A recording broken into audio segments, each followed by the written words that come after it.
오늘은 부활절 두 번째 주일입니다. 오늘 예배 찬양한 우리 호산나 많이 축복합니다. 왜 축복이 되는 거 아니?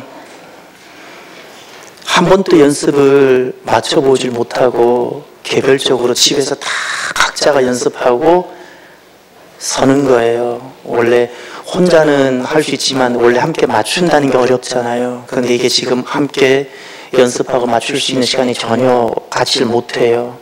그런데 이렇게 나와서 찬양하고 개별적으로 연습하시고 그래서 참 많이 기쁘고 감사하고 축복합니다. 빨리 찬양대가 연습하고 교회 식당이 회복되고 교회 여러 가지 프로그램이 회복되는 그날이 빨리 돌아오기를 바랍니다. 오늘은 2021년 4월 11일입니다. 혹시 여러분 73년 이맘때 73년이면 여러분이 대충 어느 때이셨나요? 73년 4월 9일 우리나라는 잊지 못할 역사적 사실이 한번 있었습니다. 혹시 이분들을 기억하시겠습니까? 이에리사, 정현숙, 박미라. 사라예보에 있었던 세계 탁구 선수권 대회에서 대한민국 사상 처음으로 구기 종목에서 우승을 했습니다.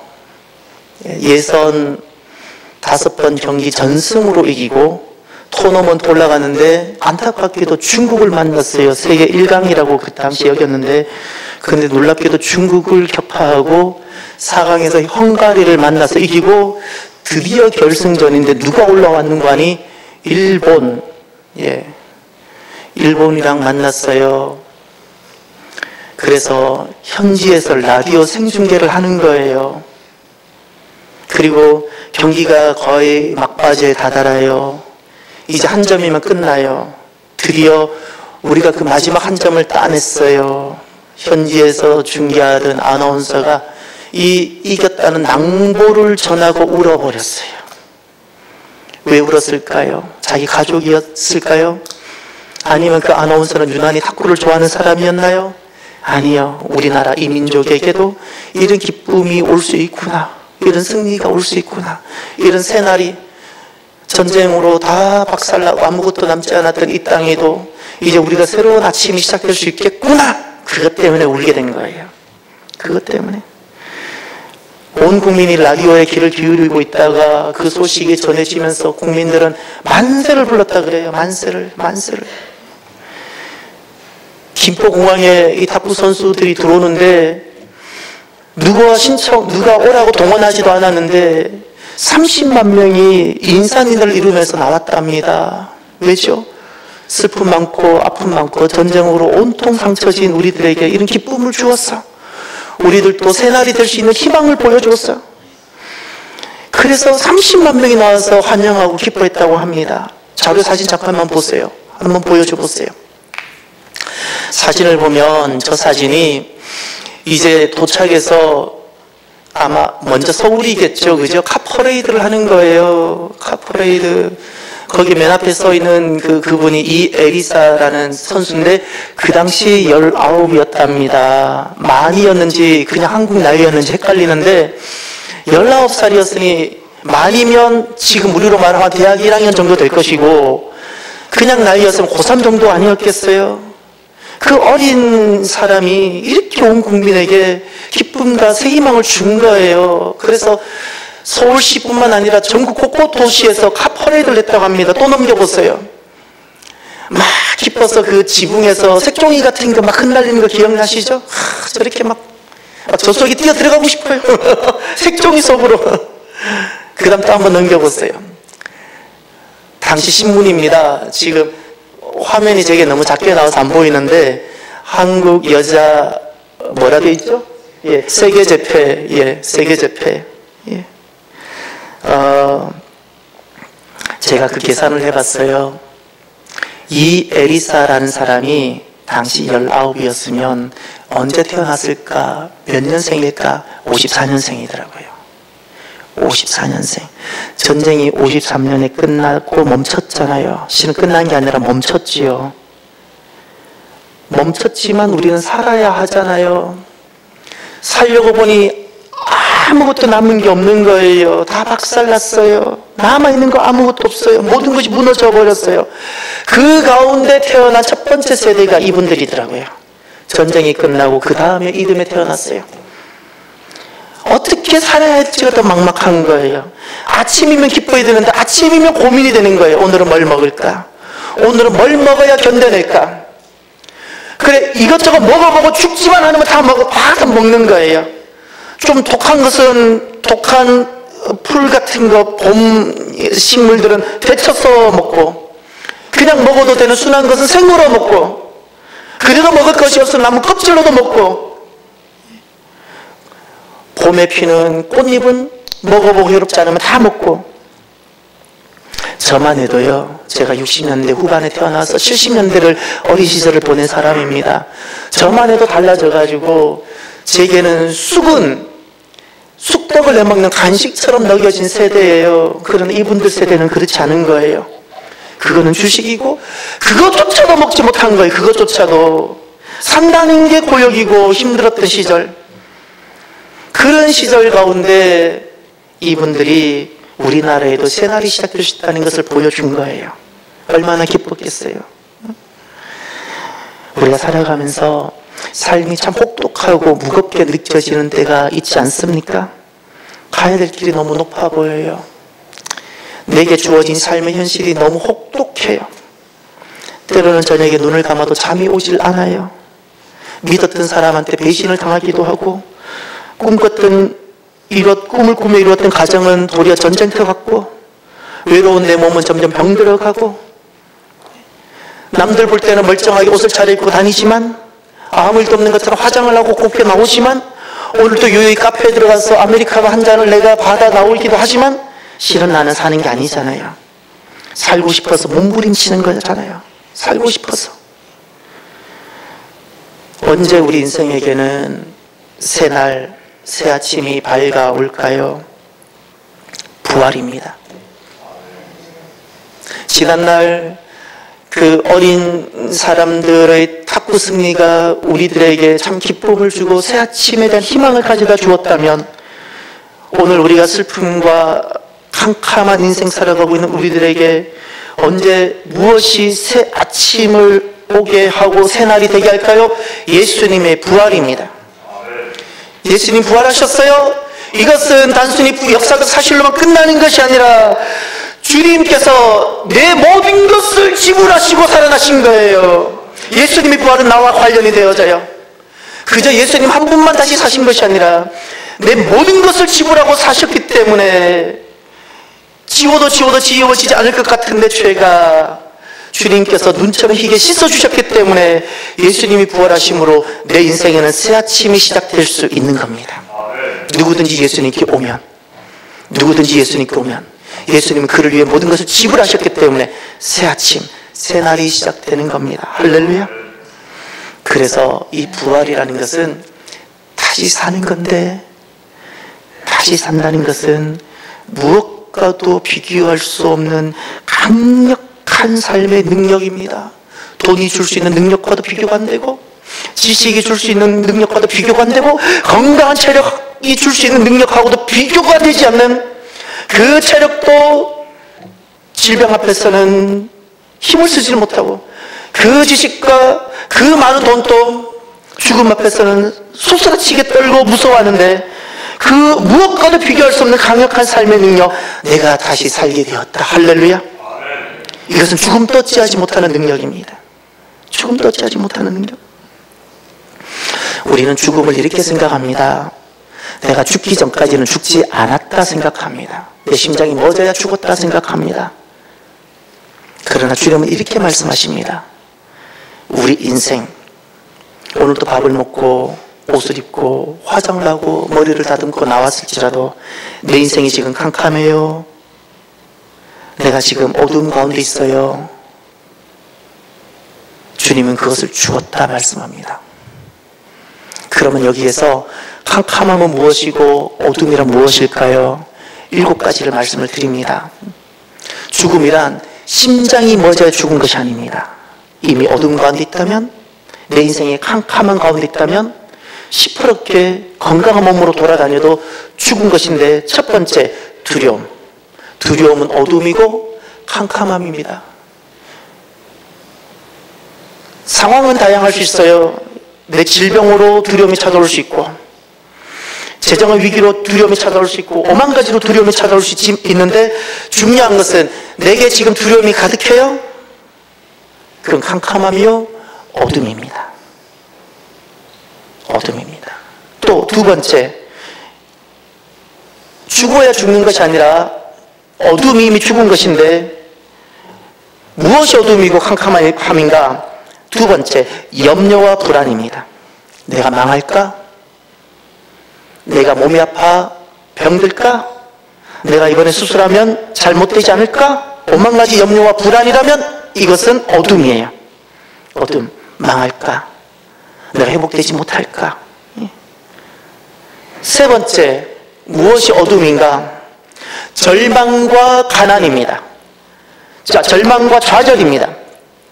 지금 내게 처해 있는 상황, 이 상황이 가난일 수도 있고 질병일 수도 있고 어떤 것일 수도 있는데, 버려짐일 수도 있고 고독일 수도 있는데, 이 지금 상황에서 내가 절망을 해요?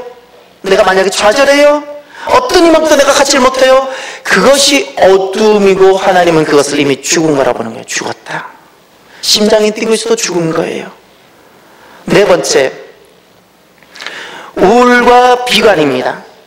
이 우울과 비관이라는 것은 차마 남에게는 손가락질하지 못하고 남에게는 해코지를 못하는데 대신 자기를 학대하는 거예요. 자기를 비관하는 거예요. 자기에게 칼을 드는 거예요. 자기 자신에게. 그래서 자기를 비관하고 자기를 학대하고, 그래서 스스로 우울하고, 이 우울이라는 것은 단순한 어떤 감정 성품이라 보지 마십시오. 어둠입니다. 비관, 어둠입니다. 염세주의, 어둠입니다. 다섯 번째, 무엇이 캄캄함이요 어둠인가? 불평과 원망입니다. 이것은 내게 오늘 일어난 이 모든 일들을 자기 합리화하고 싶고 변명하고 싶어서 입을 닫지 못하는 거예요. 입을 닫지 못하고 끊임없이 변명하고 끊임없이 원망하고 끊임없이 불평하는 것. 이 원망과 불평은 그 실체를 찾아가 보면 어둠이고 그 자리에 마귀가 있어요. 어둠입니다. 여섯 번째, 무엇이 어둠인가? 정죄와 비방입니다. 이 정죄와 비방은 책임을 전가하는 거예요. 끊임없이 너 때문에, 너 죄 때문에, 너가 잘못했어, 너 때문에 내 인생이 이렇게 되었다고. 이것이 너무나도 옳은 것 같고 본인은 의로운 것 같지만 실은 이것이 어둠입니다. 본인의 캄캄함입니다. 세상은 다 이렇게 이것을 의로 생각하고, 세상은 다 정죄하고, 세상은 다 비방하고 살아가는데, 세상은 남의 일 정죄할수록 자기는 의롭다 생각을 해요. 아니요, 어둠이에요. 정말 생명은 그렇잖아요. 어느 어머니가 자기 자녀를 정죄하고 비방합니까? 자녀의 어둠을 다 보고도 어머니는, 정말 생명의 어머니는 그 자녀를 기다리고 품어요. 왜죠? 생명이니까. 일곱 번째, 마지막 일곱 번째, 무엇이 캄캄함이요? 무엇이 어둠일까요? 쾌락과 방탕입니다. 이건 삶을 포기한 거예요. 내 육이 원하는 대로, 더 이상 선한 목표가 없어요. 선한 목표가 없고 선한 의지를 다 상실한 채 그저 내 육이 원하는 대로 사는 거예요. 그냥 즐기고 싶고 마음대로 살고 싶고 마음대로 살아버리고, 이것이 겉으로 보면 너무 즐겁고 긍정적으로 살아가는 것 같지만 실은 어둠입니다. 어둠이에요. 이 어둠이라는 것이 살아있는 것 같으나 죽은 것입니다. 심장이 멎어야 죽은 것이 아니라 이미 내가 어둠 가운데 있다면, 두려움 가운데 사로잡혀 있고 절망하고 불안하며 내가 우울함에 빠져 있고 불평하고 비방하고 싶고 내가 방탕하다면, 심장이 시퍼렇게 뛰고 있어도 나는 이미 죽은 겁니다. 이 사실이 너무나도 중요한 것인데 이 어둠의 실체를 찾고 내려가 보고 가보면 거기에 누가 있는가? 마귀가 들어앉아 있어요. 마귀가 들어앉아 있어요. 마귀는 이렇게 우리를 무너뜨려가는 거예요.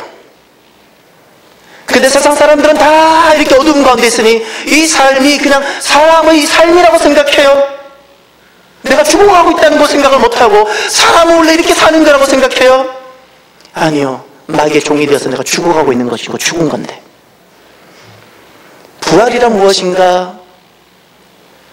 부활이란 이 어둠에 사로잡힌 이 모든 어둠의 권세를 단번에 깨어버리고 부숴버린 능력입니다. 그리고 다시 살게 하는 생명입니다. 너무나도 강력한 생명입니다. 이 생명은 더 이상 두려움이 사로잡지 못합니다. 이 생명은 어떤 상황이 내게 발생해도 이 생명이 나를 불안해하게 하거나 이 생명 나를 염려하게 하거나 누구를 정죄하고 싶거나 방탕하게 하지 못합니다. 모든 것을 이기게 하고 그리고 그렇기에 이 생명은 새 아침이 시작되게 합니다. 정말 부활은 그의 인생, 그 주변이 어떤 스토리가 있고 어떤 상황이 펼쳐져 있을지라도 부활은 새 아침이 오게 하고 새 날이 시작되게 합니다. 해가 뜨기 때문에 아침이 되지 마시고요. 이 부활 생명이 나로 하여금 아침이 부활이 되는, 날마다 아침이 부활의 아침이 되는 귀한 성도 여러분이 되기를 바랍니다. 오늘 11절을 보세요. 오늘 이 11절 말씀, 사도 바울이 일평생 왜 나는 날마다 십자가에 죽노라 이야기하고 왜 본인은 사도 바울 일반 베드로처럼 결혼하거나 이런 것을 하지 않고 그리고 그렇게 고난, 사도 중에서도 유난히 고난을 많이 받았는데도 불구하고 그가 한결같이 그 길을 걸어갔을까요? 11절이 이 말씀 때문에 그래요. 이 말씀이 결국 사도 바울이 되게 했고 하나님이 그를 그렇게 기뻐하게 하셨던 이유가 됩니다. 이 말씀이 여러분 가슴 속에, 심장 속에 각인되어지기를 바랍니다. 제가 봉독합니다. 어떻게 해서든지 죽은 자 가운데서 부활에 이르려 하노니. 아멘. 다 함께 읽을까요? 어떻게 해서든지 죽은 자 가운데서 부활에 이르려 하노니. 아멘. 어떻게 해서든지라는 거예요. 너무나도 중요해요. 사도 바울 40의 감한매를 5번 맞아요. 파선을 해요. 바다에 빠져 죽을 뻔해요. 돌에 맞아서 죽어요. 오만 가지 다 상황이 있었어요. 그런데도 그때마다 어떻게 해서든지 사도 바울 자신을 어떻게 능구하니 이 사망의 권세와 두려움 모든 것에서 벗어나고 나는 다시금 이 오늘 아침 해가 뜨기 때문에 아침이 아니라 나는 이 오늘 아침을 부활의 아침에 이르게 할까. 그는 그렇게 산 거예요. 부활에 이르려 하노니 이것은 부활에 도달하고 싶다는 거예요. 주님께서 죽으시면서 내 모든 것을 지불하시고 내게 주셨던 이 부활의 아침을 사도 바울은 어떻게 해서든지 거기 이르고 싶은 거예요. 어떻게 해서라도 그곳에 도착하고 싶은 거예요. 밥을 굶어서라도 돌에 맞더라도 심지어 결혼하지 못하고 홀로 있더라도 그는 어떻게 해서든지 다른 것은 모든 것은 잃어버려도 나는 주님께서 지불하시고 내게 영광스럽게 주신 이 부활, 그 부활에는 나는 이루고 싶습니다. 이거예요. 그래서 사도 바울은 이 마음으로 평생을 살아갑니다. 평생을 살아갑니다. 누군가가 제게 목사님 아직도 코로나 소식이 많은데 코로나 소식이 좀 잠잠하고 나서 다시 예배를 열정적으로 드리면 되지 않을까요? 만약에 누군가가 제게 그런 말씀하시면 저는 이렇게 말씀을 드리고 싶어요. 오늘 주님 오시면 어떻게 하시겠어요? 고3이라고 시험 다 치고 나서 대학 가서 신앙생활 하면 되지 했더니 자녀가 주님께 안 돌아와요. 코로나라고 코로나 다 지나고 나서 그때 우리 다시 예배 드리면 되지 하는데 안 돌아오는 거예요. 사도 바울은 이렇게 살았어요.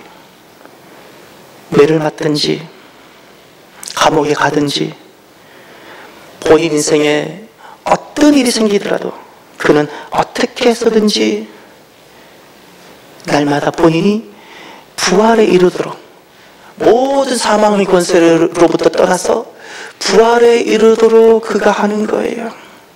우리가 하는 이 모든 것도 마찬가지예요. 이것이 없으면 종교가 돼요. 이것이 없으면 종교가 되는데, 우리가 예배를 왜 드려요? 한 번 예배를 안 드린다고 문제가 되나요?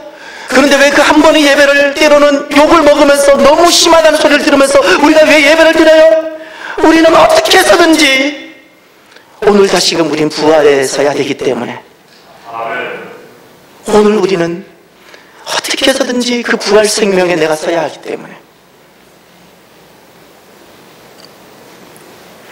사랑하는 성도 여러분, 어떻게 해서든지 주님께서 우리에게 주신 것이 있잖아요. 그렇지 않나요? 주님께서 우리에게 은혜로 주신 부활 생명, 부활 능력, 그것에 도달하는 저와 여러분이 되기를 바랍니다. 세 가지를 기억해 주십시오. 어떻게 하든지 아침이 새날이 되고 부활의 새 아침으로 우리가 시작하고자 한다면, 첫 번째, 어떻게 해서든지 삶의 확신을 육체의 것에 결코 두지 마십시오. 어떻게 해서든지입니다. 육체, 삶의 확신. 아, 이 정도면 내가 살 수 있어. 그래, 나는 이렇기 때문에 나는 살아내. 나는 남들보다 지식 수준이 좋아. 그래, 나는 이렇게 좋은 어느 정도 안정적인 생활이 돼. 이런 것에 삶의 뿌리를 두고 확신을 두어요. 그러면 인생이라는 것은 돈이 있다가도 없기도 하고 몸이 건강하기도 하다가 병들기도 하는데, 만약에 내 삶의 확신을 육체에 두어요, 그럼 반드시 흔들리고 반드시 어둠에 사로잡힙니다. 우리 가운데 있는 사람 중에 자기 스스로가 육체의 모든 약한 것과 육체의 결핍을 다 이겨내고 방어하고 지켜낼 수 있을 자신이 있으면 상관없어요. 상관없어요. 오는 질병을 내가 막아내고 육체의 지식적 결핍, 정서적 결핍, 신체적 결핍을 내가 스스로 지켜내고 보호할 수 있다면 가능해요. 그러나 그렇지 않다면 내가 육체의 삶의 신뢰를 두어요, 반드시 그는 어둠에 사로잡힙니다. 재정의 삶의 기초를 두었어요, 재정을 위고만 그는 딱 어둠이 들어갑니다. 육체의 건강함에 내 삶의 그 확신을 두고 있어요, 내 외모의 수려함에다 내 삶의 확신을 두고 있어요. 외모는 잠깐 지나가잖아요. 우리 알잖아요. 예, 저는 왜 나이가 들면 사진을 안 찍는지 조금씩 알아가기 시작해요. 예, 왜 이렇게 사진만 찍으면 허옇게 나오는지. 유난히 요즘은 그래서 이렇게 밝은 형광등 밑에서 사진을 안 찍으려고요. 백발처럼 나오니까. 좀 깜깜한 데서 찍는 걸 좋아해요. 제가 자세하게 안 나와서. 그래도 머리는 좀 있어서 좋아요. 머리숱이 아직 남아있었어. 제가 한 분을 보고 위로를 많이 받아요. 예, 그분을 보고 위로를 좀 받아요. 머리가 다시 나기를 바랍니다. 예. 여러분, 육체의 신뢰를 좀 어떻게 되는가, 성경을 한번 보세요. 3절을 보세요. 3절, 2절 3절을 보세요. 개들을 삼가하고, 삼가다는 것은 주의하다, 조심하라는 거예요. 개들을 삼가고, 행악하는 자들을 삼가고, 몸을 상해하는 이들을 삼가라. 하나님의 성령으로 봉사하며 그리스도 예수로 자랑하고 육체를 신뢰하지 아니하는 우리가 곧 할례파라. 예. 거기 우리가 할례파라는 거기다가 이렇게 적어놓으세요. 오직 믿음. 예. 이것이 참 믿음, 참 믿음을 말하는 거예요. 할례파라는 것은, 여기서 말하는 할례파라는 것은 할례를 하자라는 뜻이 아니라 이것이 참 믿음이라는 뜻이에요. 거기 2절에 개들을 조심하라 그랬는데 무엇이 개일까요? 예? 무엇이 이방인처럼 하는 것일까요? 예? 육체로 살아가는 거예요. 육체의 신뢰, 육체에다가 확신을 두고 살아가는 것, 그것이 바로 개들이라고 표현하고 있어요. 행악이라 그랬죠. 무엇이 행악일까요? 칼을 들거나 거친 표현을 쓰고 욕설을 하고 육두문자를 쓰면 이게 행악일까요? 아니요. 신뢰를 육체에다 두고 살아가는 거예요. 신뢰를 육체에다 두고 살아가는 이 모든 것이 행악입니다. 행악. 몸을 상의한다 그랬는데 이것도 마찬가지예요. 이거 구체적으로 말하면 할례를 말하는 거예요. 내 몸에 할례를 하고 그 할례한 그 자체의 신뢰를 둬요? 이거 다 자기 육체를 신뢰하는 거예요. 이것이. 그래서 주님께서 3절에 이렇게 말씀했죠. 성령으로 봉사하라 그랬죠. 이 봉사라는 것은 일하라는 뜻이 아니라 하나님을 섬긴다는 거예요. 성령으로 섬기고 예수님 사랑하라 그랬죠. 사랑하는 성도 여러분, 만약에 육체의 신뢰를 두고 확신을 두면 사람이 육체의 확신을 두고 그 육체의 신뢰를 두고 살아가면 어떻게 될까요? 성전에 나오는 사람이, 저는 너무나도 많이 실은 봤거든요. 성전에 나오는데 육체의 신뢰를 두고 살아가요. 육체의 확신을 두고 살아가요. 그리고 저는 그것이 얼마 못 갈 거라 잘 알고 있어요. 왜냐하면 그 육체는 얼마 못 가거든요. 제자의 능력도 얼마 못 가고 육체의 건강도 얼마 못 가고 외모의 아름다움도 얼마 못 가요. 그러면 얼마 못 가면 그건 어둠에 사로잡힐 거예요. 그러면 믿음 생활을 잘 안 하려고 그래요. 그때 가면. 사람이 육체의 신뢰와 확신을 두면 꼭 기억하십시오. 영적 주변인이 됩니다. 주변인. 성전에 나왔는데 주변인으로 살아가는 거예요. 여기가 내 아버지 집인데 마치 남의 아버지를 만나는 것처럼 가까이 오지도 못하고 떠나지도 못하고 단 한 번도 자기 자신을 주님께 드려보지도 못하고 늘 망할까? 늘 무너질까? 부끄러울까? 그런 마음으로 들어오지를 못하고 늘 주변인으로 살아가는 거예요. 주변인으로 살아가는 핵심은 육체의 신뢰를 두고 살아가고 있기 때문에. 이제 사도 바울을 보세요. 실제를 보세요. 그러나 무엇이든지 내게 유익하던 것을, 이 유익하던 것이 육체의 신뢰였던 거예요. 사도 바울도 육체의 신뢰할 만한 것이 너무 많았죠. 그런데 그 다음을 보세요. 내가 그리스도를 위하여 다 해로 여길 뿐더러, 그리스도를 위하여라는 것은 그리스도를 얻고 그리스도에 이르기 위해서라는 거예요. 그리스도에게 도달하기 위해서 어떻게 한다고요? 육체로 인한 그 유익한 것을 해로 여긴다는 것은 다 잃어버리고 상실할 것으로 둔다는 거예요. 상실할 것으로 여긴다는 거예요. 잃어버려도 괜찮다는 거예요. 있어도 감사하지만 없어도 괜찮다는 거예요. 할렐루야. 있어도 괜찮지만 없어도 괜찮다는 거예요. 단 무엇을 얻기 위해서? 그리스도. 할렐루야. 8절 하반절을 보세요. 8절 하반절 보면 이런 말씀이 나와요. 내가 그를 위하여 모든 것을 잃어버리고 배설물로 여김은, 다 함께 시작, 그리스도를 얻고 그 안에서 발견되려 함이니. 아멘. 우리가 오해하시면 안 돼요. 우리가 금욕주의자를 말하시다는 게 아니에요. 우리가 모든 것을 잃어버리고 육체의 신뢰를 두지 않는 그 이유는 주님께 이르기 위해서입니다. 주님께 이르러야 부활의 아침을 맛보기 때문에. 어떤 것을 붙잡아도 그것이 나에게 새 날을 열지를 못해요. 아무리 많은 재산 내 인생에 새 날을 열지를 못해요. 어떤 사람, 아무리 멋있는 사람을 붙잡아도 내 인생 새 날을 열어주질 못해요. 내 인생이 예수님께 이르러야 돼요.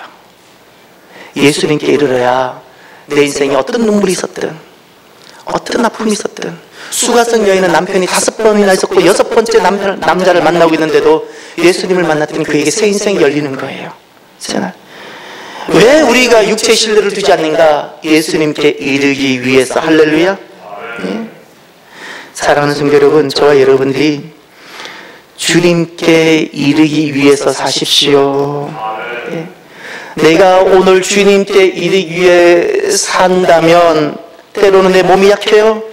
나는 살아있는 사람이에요. 살아있는 사람이에요. 내가 지금 경제적인 여러 가지 어려움이 처했어요. 그러나 내가 그럼에도 불구하고 예수님께 이르기 위해서 내가 살고 있어요. 나는 살아있는 거예요.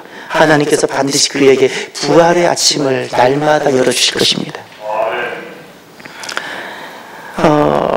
또 한 가지, 어떻게 하면 우리가 새 날, 새 인생을, 새 아침을 맞이할 수 있을까요?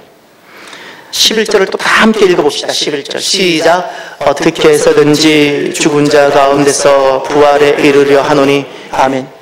이번 한 주 내내 이 말씀이 가슴에 새겨지기를 바랍니다. 사도 바울은 이 말씀 한 가지를 딱 가슴에 새겨놓고 그럼 평생 살아갑니다. 어떻게 해서든지 죽은 자 가운데서 그 모든 사망의 권세를 이기고 부활에 이르기 위해서, 부활에 도달하기 위해서 그는 살아갑니다. 그럼 두 번째, 어떻게 해서 우리가 부활에 이룰 수 있을까요? 어떻게 해서든지 어제의 시간에 연연하지 말고 떠나십시오. 어제의 시간입니다. 내가 살아온 어제가 있죠. 어제의 시간에 연연하지 말고 떠나십시오. 자, 어제는 두 가지가 있습니다. 어제의 시간이. 첫 번째가 12절을 보세요. 내가 이미 얻었다 함도 아니요 온전히 이루었다 함도 아니라 오직 내가 그리스도 예수께 잡힌 바 된 그것을 잡으려고 달려가노라. 이미 얻었다 함도 아니라, 내가 사도 바울이 부활을 몰랐을까요? 그런데 이 부활을 이미 얻었다, 이루었다 말하지 않아요. 온전히 이루었다 여기지 않아요. 부활을 몰라서 하는 말일까요? 아니요. 오직 내가 그리스도 예수께 잡힌 바 된 그것, 이것이 무엇인가요? 주님 안에 있는 것이 무엇인가요? 주님께 가면 볼 수 있는 게 무엇인가요? 부활이에요, 부활. 그런데 그것을 향해서 날마다 잡으려고 달려간다 그랬어요. 사도 바울은 어제를 어떻게 다루는가? 어제 내가 부활로 승리해서, 내가 어제는 주님과 동행하고 성령 안에서 충만해서 승리했을지라도 어제로 오늘을 살지 않았어요. 이것이 중요해요. 우리는 어제 승리해도 오늘 패배할 수 있는 자임을 기억하십시오. 어제 이루었다, 나는 이제 이루었다 여기는 순간 그에게는 딱 한 가지만 남아있습니다. 이제 넘어질 일만 남아있는 거예요. 예? 넘어질 일만 남아있어요. 그래서 사도 바울은 어제의 위대한 역사, 믿음의 역사, 거기에 연연하지 않고 그는 또다시 오늘 아침 아무것도 없는 자처럼 그는 또다시 주님을 향해 달려가는 거예요. 할렐루야. 또 하나 과거가 또 있는데 13절을 보세요. 이 13절 과거는 12절 과거와 전혀 다른 과거인데, 형제들아 나는 아직 내가 잡은 줄로 여기지 아니하고 오직 한 일, 즉 뒤에 있는 것은 잊어버리고 앞에 있는 것을 잡으려고. 아멘. 오직 한 일이라고 있죠. 한 일, 뒤에 있는 것은 잊어버리고 그랬죠. 잊어버려야 되는 뒤에 것이 있어요.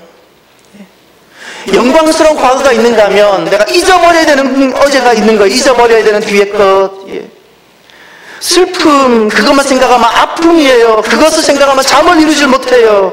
그런데 그 어제에 대해서 주님께서는 이렇게 말씀합니다. 잊어버려라. 잊어버려라. 이 잊어버려야 된다는 정확한 뜻은 무시하고 괴념치 말라는 거예요. 그 어제에 너의 인생을 발목 잡히지 말라는 거예요. 너의 인생에 발목 잡히지 말라는 거예요. 만약에 내가 어제의 슬픔과 아픔을 내가 잊지 못하고 기억해요. 그것은 내가 어제의 일을 기억한다는 것이 아니고요. 잊지 못한다는 것은 기억한다는 것이 아니라 어둠에 내가 오늘 사로잡혔다는 뜻입니다. 어둠에 사로잡혔다는 거예요. 어떻게 해서든지 어제의 시간에 연연하지 말고, 예. 떠나 잊어버리고 주님 앞으로 나오기를 바랍니다. 끝으로 다시 또 11절을 읽어볼까요? 시작. 어떻게 해서든지 죽은 자 가운데서 부활에 이르려 하노니. 어떻게 해서든지 부활에 이르는 주님께서 우리에게 주시는 그 부활의 새아침, 새아침에 도달하는 저와 여러분이 되기를 바랍니다. 그럼 마지막 세 번째, 하나님 주시는 말씀입니다. 어떻게 하면 부활의 새아침을, 새 날을 열 수 있을까요?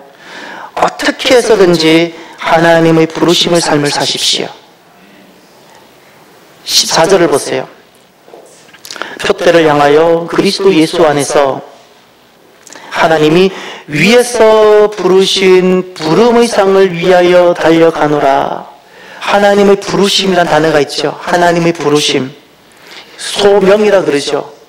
중요한 것은 사도 바울은 하나님의 부르심으로 자기 인생을 봐요. 그는 늘 당시에도 많은 사람들하고 그리고 오늘날에도 비교가 되는데 베드로 사도와 많이 비교가 됩니다. 베드로 사도는 유대인의 사도였기 때문에 그는 어디 가나 존경을 받아요. 어디 가나 존경을 받아요. 아내도 있어요. 어디 가나 존경을 받아요. 그런데 사도 바울은 이방인의 사도예요. 이방인들은 가는 곳마다 이제 다 세워야 돼요. 가는 곳마다 다 개척을 해야 돼요. 본인이 누군지도 잘 알지도 못하는 경우도 많아요. 본인은 아내도 없어요. 그런데 사도 바울은, 사도 중에서도 유난히 고난을 많이 받은 사도 바울은 자기 인생을 어떻게 보고 이해하는가? 하나님께서 나를 이곳으로 부르셨습니다. 그런 베드로와 단 한 번도 비교하지 않아요. 나는 왜 내게 아내가 없냐라고, 베드로는 아내가 있는데 주님 왜 제게는 아내가 없습니까? 라고 비교도 하지 않아요. 비교도 하지 않아요. 나를 하나님은 이방인의 사도로, 때로는 고난받고 때로는 돌에 맞고 이런 모든 과정을 통해서 하나님께서 이루실 무엇이 있어요? 구원을 이루시기 위해서 나를 이렇게 부르셨습니다라고 그는 자기 인생을 봅니다. 여러분 부부 사이는 어떻게 봐야 될까요? 젊었을 때는, 믿음이 없을 때는 내가 좋아서 멋있으니까 사랑할 만하니까 결혼해요. 거듭나면 부활리는 이렇게 살아가는 거예요. 부활리는 배우자를 멋있거나 함께 살만하기 때문에 사는 게 아니에요. 하나님께서 하나님의 목적인 구원을 이루시기 위해서 내가 그와 함께 하는 거예요. 그래서 내가 그를 보는 거예요. 내가 좋고 싫고의 문제가 아니에요. 이것은 하나님께서 나를 이와 함께 하라고 하나님이 이렇게 부르셨어요. 할렐루야. 이렇게 살아갈 때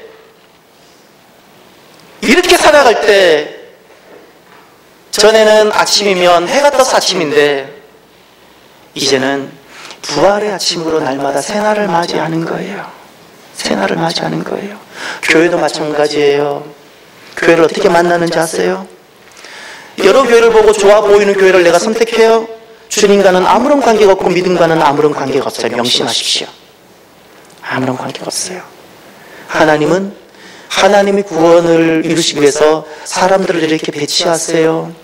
그 배치하는 가운데 때로는 너무나도 수고로운 배치도 있어요. 그럼에도 불구하고 이 교회의 만남을 하나님의 부르심으로 내가 대하는 거예요. 그러면 어떤 일이 일어나는가? 부모라도 자녀를 변화시키지 못해요. 동의하시지 않나요? 그런데 내가 잠잠히 순종하며 그 부르심 안에 나아가요. 내가 이 부르심 안에 나아가면 하나님의 계획하신 구원이 나를 통해서 놀랍게 일어나는 거예요. 나의 구원도 마찬가지예요. 나의 구원도 이렇게 살아가는 것, 이렇게 살아가는 것. 그래서 내 인생이 부활의 새 아침이 시작되어지는 거예요. 부활의 새 아침이. 할렐루야. 우리의 삶은 잊지 마세요. 우리의 삶은 부르심이어야 됩니다. 부르심. 내가 좋아하는 기호가 아닙니다. 세상은 다 내가 좋아하는 기호로 살아가요. 우리는 하나님의 언약 안에서 부르심이에요. 할렐루야. 절대 하나님의 부르심을 부끄러워하지 마십시오. 내 남편, 내 아내, 내가 처한 상황들 절대 부끄러워하지 마십시오. 내가 낮아질 수 있고 내가 약할 수 있고 그래요. 부끄러워해요. 하나님이 내게 주신 구원과 부활의 영광스러운 아침을 내가 보질 못해요. 약해요? 낮아졌어요? 하나님이 나를 이리로 부르셨다면 나는 이것을 가장 기뻐해야 돼. 할렐루야. 내가 가장 자랑스럽게 가야 돼요. 낮아진 이 상황 속에서 나는 하나님을 높일 수 있어야 돼요. 그러면 하나님께서 나를 통해서 나의 구원뿐만 아니라 나와 함께 있는 그의 구원을 이루시고 우리에게 사람이 열 수 없는, 어떤 능력으로도 열 수 없는 부활로 새 아침을 열어주시는 겁니다. 오늘 부활절 지난 첫 번째 주일입니다. 예수님이 부활하셨습니다. 그냥 부활하신 것이 아니고 내 모든 것을 지불하시고 부활하셨어요. 할렐루야. 예수님의 부활은 나와 관련이 되어져요. 예수님 한 분으로 끝나지 않고 나와 관련되어져요. 그래서 어떤 인생도 그의 인생의 지난 날까지 어떤 일이 있었을지라도 잊지 마세요. 내가 주님 앞으로만 나아가면, 그리고 어떻게 해서든지 내가 부활에 이르려고 한다면 하나님은 반드시 그에게 부활로 새 아침을 열어주십니다. 주님 오시는 그날까지 우리 인생은 결코 만만치 않을 수 있고 예상치 못한 일들이 다가올지라도 그럼에도 불구하고 우리들은 얼마든지 부활의 새 아침을 살아갈 수 있습니다. 저와 여러분들이 어떻게 해서든지 부활에 이르고 부활에 도달하려는 그 믿음 하나로 살아가는 저와 여러분이 되기를 주의 이름으로 축원합니다. 기도합시다.